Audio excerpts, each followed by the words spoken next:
Welcome back to Telephone Tuesdays here at This Museum Is Not Obsolete. I'm Mitch. Just a moment, please. Your call is being diverted. Alongside your butt and screwdrivers, the most useful tool for a telephone engineer is their 81s.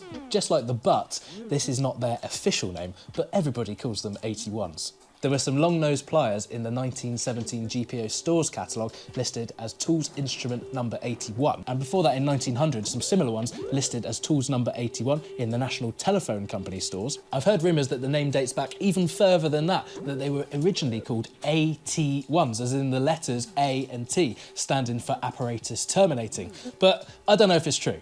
Either way, in 1936, the name officially changed to pliers wiring number 2, but the name 81 stuck. And even today, telephone engineers call their long-nosed pliers 81s.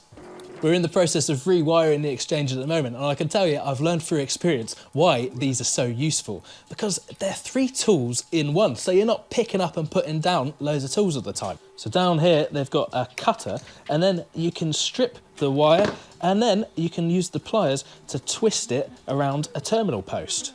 You do have to be a bit careful because the stripper is right next to the cutter. You can accidentally clip it off, and then your wire is too short.